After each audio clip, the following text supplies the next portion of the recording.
From the land of partially frozen lakes, this is 10,000 Takes, brought to you by Minnesota Score Radio.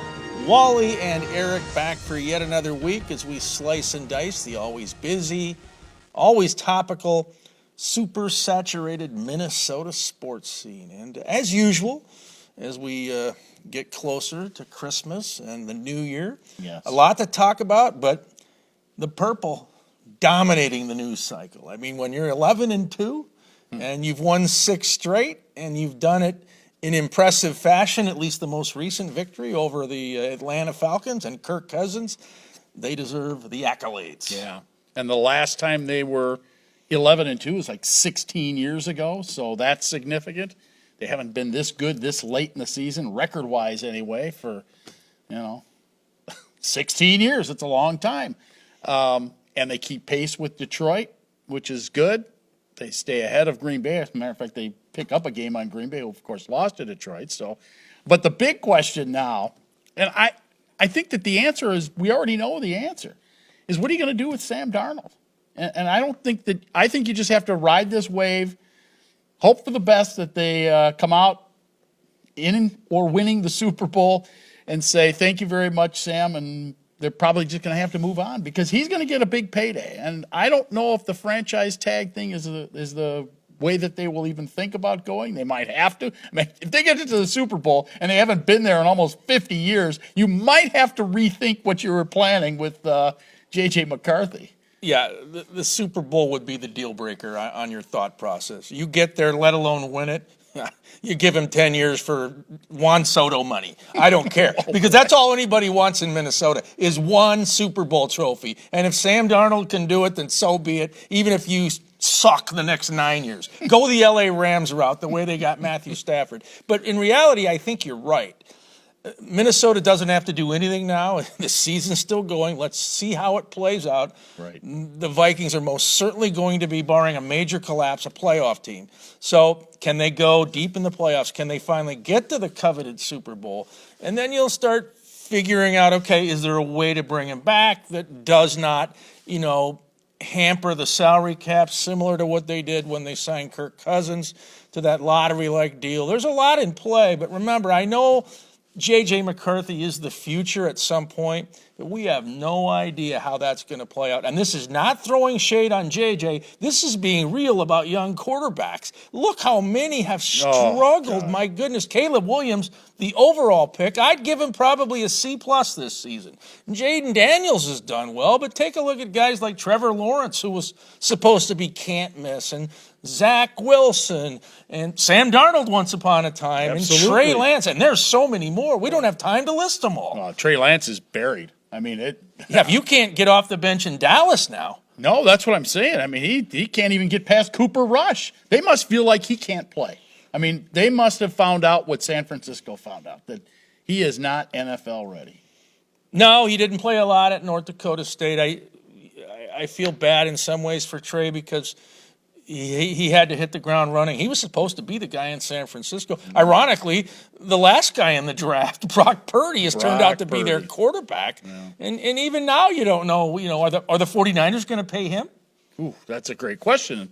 Not unless they make some big run this year, right? Yep. Maybe they'll turn to a guy like, dare I say it, Daniel Jones. The Vikings have Daniel Jones on the roster. Now, that doesn't necessarily mean that he's going to be around next year, but they're sure trying to find out if they want to have him next year, right? Not? It's like pitching in baseball. You can't have enough quarterbacks on the roster in the NFL. I will say this to Sam Darnold, and if he wants to chase mega bucks and all that, he's earned it.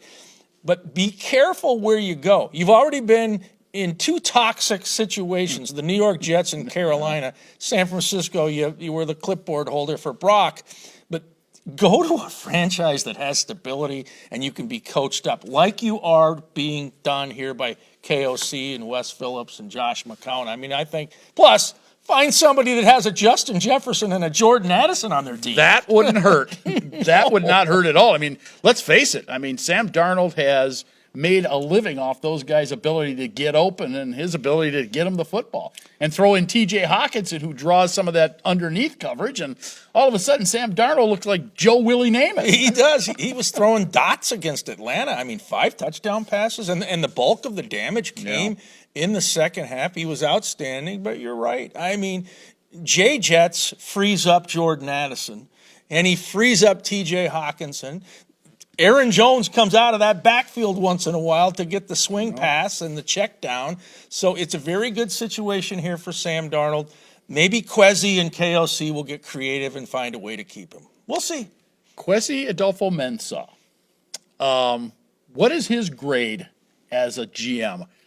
Now, as a person who is drafting a team, I would say that grade might be in the C range. But as a guy who's picked up some free agents, particularly this year, I'm giving him an A on free agent pickups for this year. Go down that list and start looking at who he picked up. You know, Blake Cashman and Shaq Griffin. Jonathan Grenard. Stephon Gilmore. Van Ginkel. I mean, you go down that list and you say, wait a minute, these guys are the reason that they're winning. Aaron Jones. And he brought in T.J. Hawkinson mid-season. A couple of years ago, that trade with Detroit. Yeah, I think you're right about the draft. It's been spotty, but that's not the only way you can win in the NFL. Obviously, there are other ways to acquire talent. And I think based on year one of Kwesi and KOC, they won 13 games in the regular season.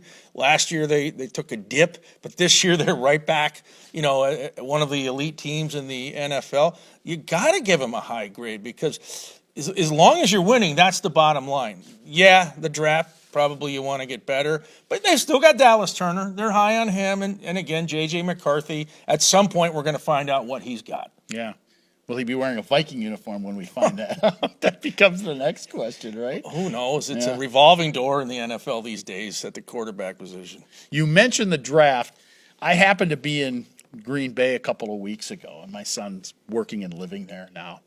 Man, they're going bananas over this draft that they're going to host coming up in, May now? Is that when they have the draft now? It's late April, early May. Okay, yeah.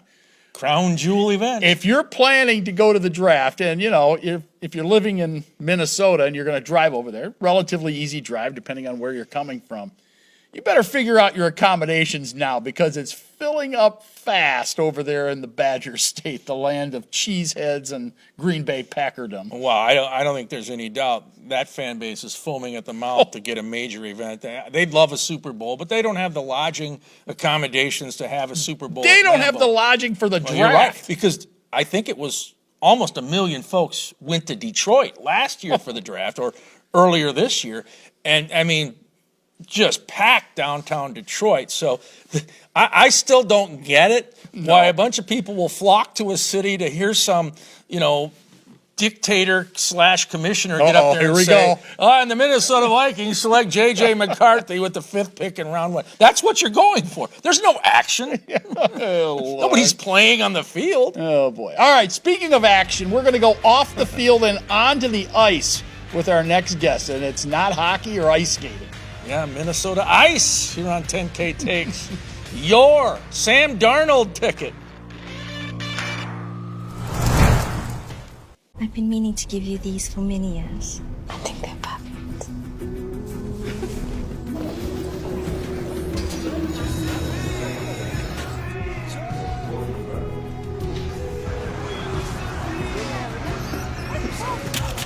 Maya? Oh, I love your earrings. Why didn't you try these? It isn't just about vision. It's about care. Nobody cares for eyes more than Pearl. In Lakeville, Minnesota, dozens of meeting venues are ready to host your next corporate event, banquet, and holiday party. Lakeville has unique conference facilities, a variety of hotels, an abundance of team-building options, and dining that are sure to impress. For suggestions that suit your needs, please call the Lakeville Convention and Visitors Bureau at 952-469-2020 or go to visitlakeville.org. Lakeville, we mean business. Welcome back. We are 10,000 Takes, and I think our next guest you might find on one of Minnesota's 10,000 frozen lakes sometime this winter, doing a sport that I had never heard of, or maybe it's an activity as opposed to a sport. He calls it ice skateboarding. Now, my kid fell off of, and he's, by the way, he's the editor of this show, so be careful what you say here. He fell off of his skateboard or longboard this past fall and broke his wrist. Ice skateboarding, describe it to me, and is it dangerous? Yeah, so ice skateboarding, it's a little bit trickier than regular longboarding in the sense there's a lot more variables with ice conditions on the lake. And, the blades do not grab the same way that a wheel does. So, they're much the same in the sense that, you're just pushing kick, push, and then glide, So I guess the gliding, when the ice is really smooth, you get a nice long coast, which is really cool. And as far as like the difference between, regular traditional longboard and ice skateboard longboard, is generally you're looking for hills with the regular longboard, and when you're on an ice longboard, obviously there's no hills, so wind is your resistance. So you kick up the wind and then you coast downwind, and it's super fun. Yeah. David, describe the rush when you get that perfect freeze, before there's snow, clear ice, and you can almost see, down into the water, and you just glide and go. That's got to be a rush. Yeah, it's like a roller coaster, really. When you're looking at the bottom of the lake going up and down below you, it's really cool. Yeah, that's one of the that's when it's at its best. But it's usually when the lake is only like frozen a day or two when it's like that. Often the ice deteriorates fast. And that's what makes the wild ice skating so amazing. You're from Grand Marais, or in Grand Marais. Yeah. Tell me that you do this on Lake Superior occasionally. Well, not many times. So as far as, traditionally, I mean, I've been ice skating my whole life on lakes, started out on Lake Minnetonka doing it. And only a few times on Lake Superior. Yeah, and it's amazing because it's super clear water below the water. So, I mean, it's special when you get to go on Lake Superior for sure. Yeah. And David, we do want to emphasize, and I know you believe in this, you're a thrill seeker, but ice needs to be respected, right? I've been told by the DNR, no ice is truly safe. So how do you know when it's time to go out? Oh, yeah, for sure. Well, a lot of that's experience, but sometimes the ice is so black, you have to get down on your hands and knees and just really look at how deep it is, because a lot of times we're skating at less than that they would refer us to, and so mostly I prepared to go in at any given moment. I have ice picks, which if you fall in, you can get yourself out of a hole.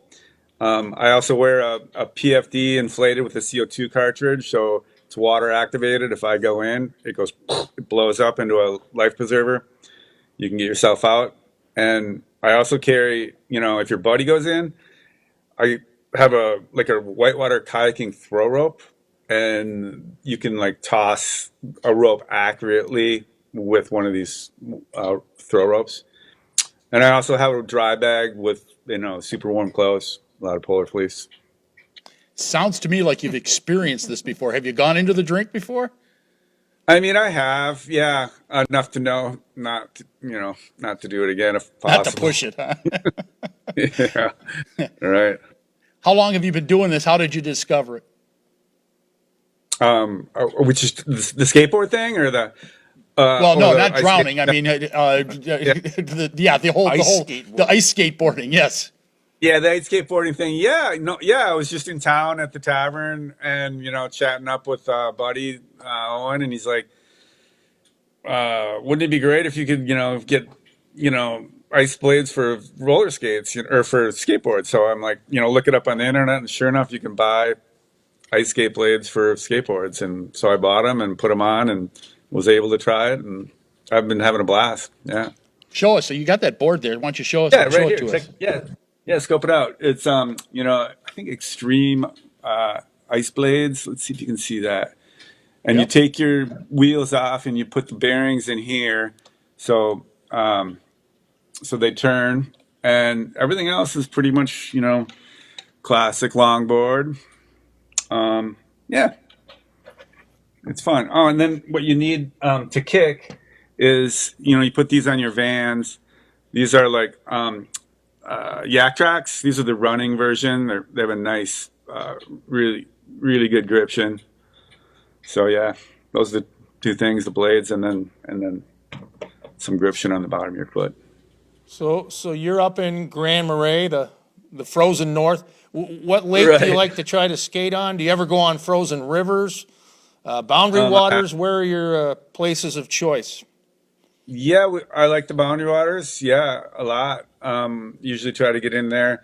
It usually is, around 3 different levels of ice freezing. First the very shallow lakes freeze up, and those ones already did, and it snowed on, so those are no good. Then there's medium-sized lakes. We'll have an opportunity to get some wild ice on those, likely. And then the bigger lakes, Sag and Gunflint, and those ones will freeze last. And So right now, this yeah. this is recreational, right? I mean, is there any Yeah. competition, or are there people somewhere in this country that are competing, or maybe elsewhere, maybe in Finland or something? Yeah, honestly, I don't really know. And, I haven't seen anybody else with one of these skateboards. So, it's kind of a very niche sport, to say the least, I would say. Just you? Well, I mean, I'm sure there's plenty of other people doing it. I just haven't seen them. Okay, all right. Up here. I mean, yeah. Obviously, if you're skateboarding, it's probably warm outside. Certainly not very hot when you're ice skateboarding. What are you wearing? Do you layer up? A lot of spandex? How does that work? Yeah, I mean, just traditional outdoor gear. I like lightweight.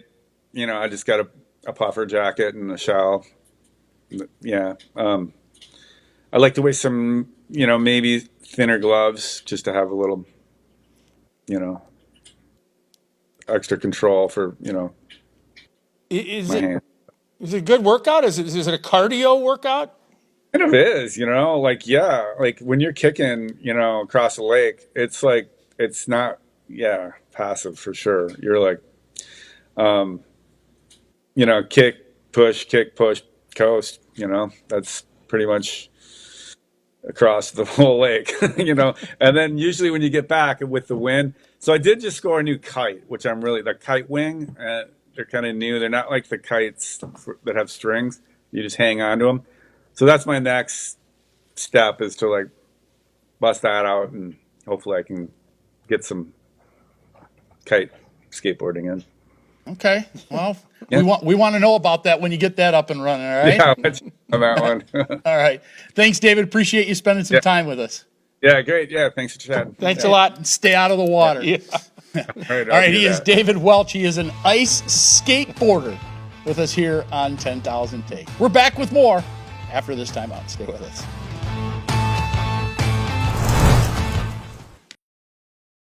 You can visit llcoolj.info to understand what the government grants really hit for.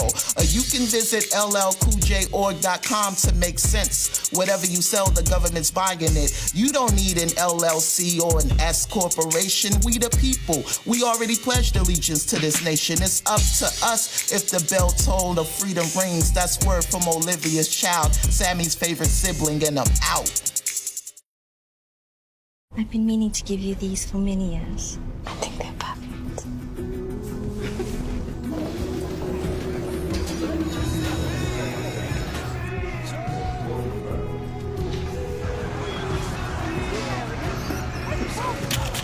Maya? Oh, I love your earring. Why didn't you try these? It isn't just about vision, It's about care.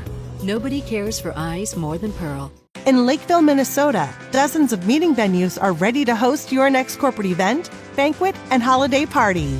Lakeville has unique conference facilities, a variety of hotels, an abundance of team building options, and dining that are sure to impress. For suggestions that suit your needs, please call the Lakeville Convention and Visitors Bureau at 952-469-2020 or go to visitlakeville.org.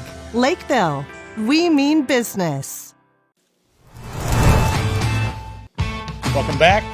10,000 takes, and your Golden Gophers are going bowling. The football Gophers, that is. PJ Fleck's squad with their 7-5 record. We found out on Selection Sunday during the right after the college football playoffs were announced, the 12-team playoffs, that Minnesota will be heading to Charlotte, North Carolina, and they will be playing Virginia Tech, a 6-6 squad.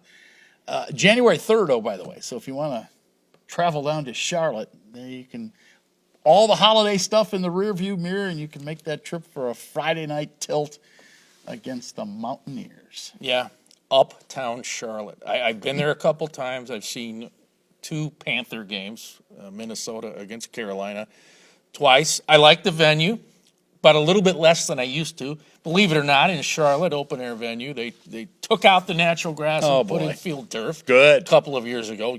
Don't understand that move in North Carolina. Maybe more guys will get hurt. Yeah, well, I'm sure that's what's going to happen.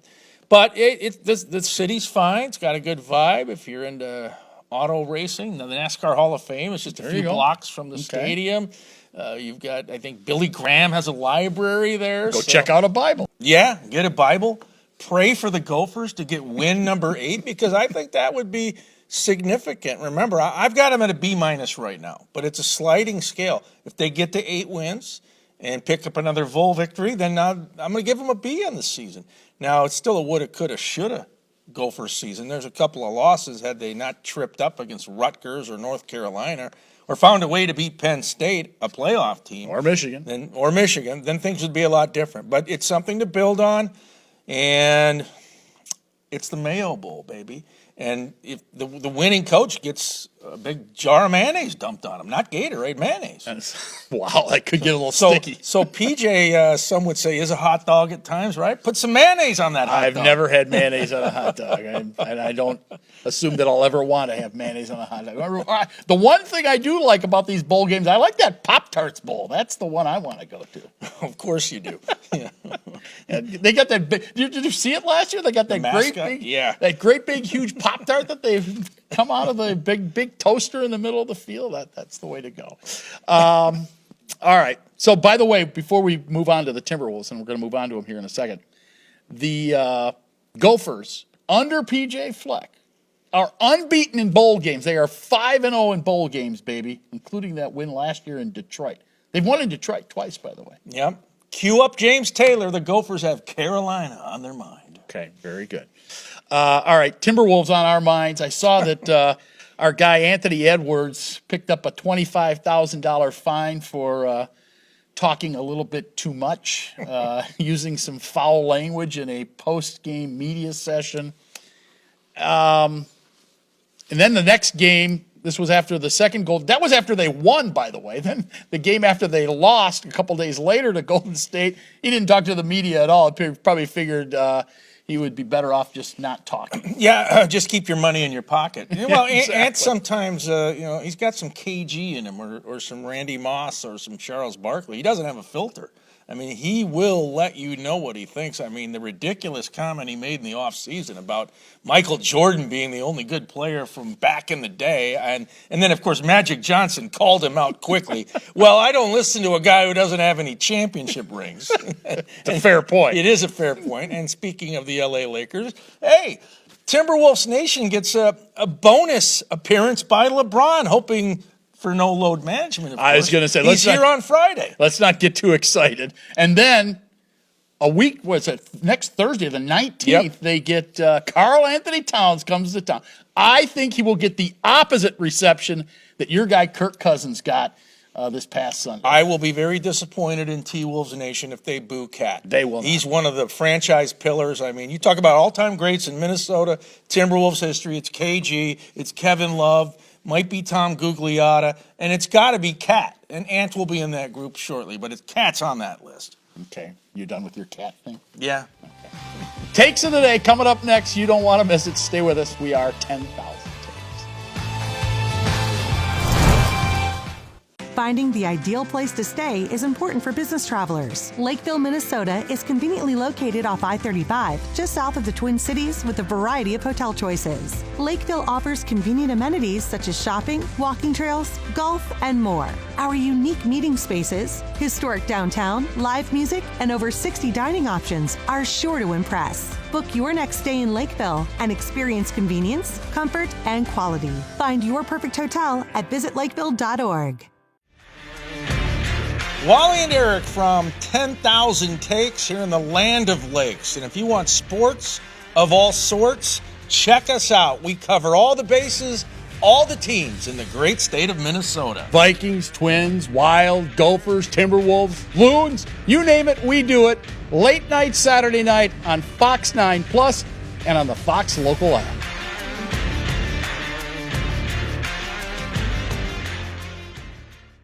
I've been meaning to give you these for many years. I think they're perfect.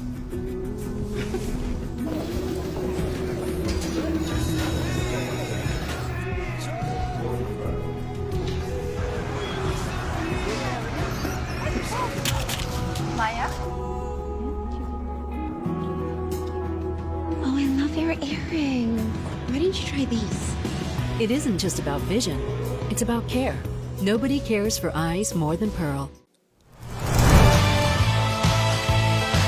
10K Takes on television as we wrap up yet another episode.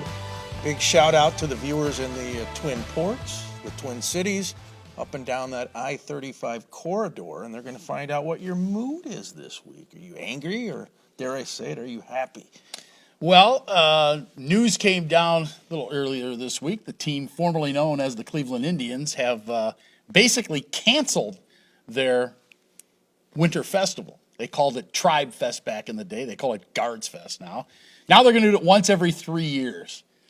I started thinking, wow, how much has Twins Fest changed over the years? And will it continue to last? So Cleveland, coming off of a year where they were in the ALCS, a banner season for them, and they say, we don't really need to put our players out there to sign autographs for the fans. We sold plenty of tickets this past year. Well, the Twins, they're still having Twins Fest. Don't get me wrong. But it is different than it used to be, of course. The last, has it been about 9 or 10 years now? Yeah, it hasn't been quite the same, particularly since they haven't been able to use the Metrodome anymore. It's all at Target Field now. And $27 to get in. It's a one-day event, the traditional Twins Fest. They have this thing on Friday nights that's $52 to get in, and there are going to be former players and current players there and so on and so forth. But, man, it is not the same as it used to be, and unless they get that thing inside U.S. Bank Stadium and pay off Ziggy, I don't think that it's ever going to be quite like it was with all the interactive stuff. Even Target Center would be a better location. Let's check out the mood meter. Oh, he's a sarcastic Sam. Not too happy with the direction of Twins Fest. No, not very. All right, I'll try to perk things up. Let's give a big shout out to Larry Fitzgerald Jr. We've gotten to know him over the years. Of course, we do radio with his father, Larry Sr., but he goes into the College Football Hall of Fame earlier this week. Congrats. He had a wonderful career at Pitt. He only played a couple of seasons. Then he went to the NFL and, of course, the Arizona Cardinals. But he had 18 straight games with at least one touchdown catch or more. I mean, that's like a Joe DiMaggio 56-game hitting streak in Major League Baseball. So Larry Jr. was exceptional at Pitt, and then he took his talents, of course, to the Cardinals, and he will soon, someday, be in the Pro Football Hall of Fame in Canton, Ohio. So good for Larry Jr., who's a first-class guy on and off the football field. And, of course, he is from here. Yes. Went to Holy Angels. Yeah, out of Minneapolis. All right, we'll say goodbye. Thanks for tuning us in. We are 10K Takes, your sports ticket.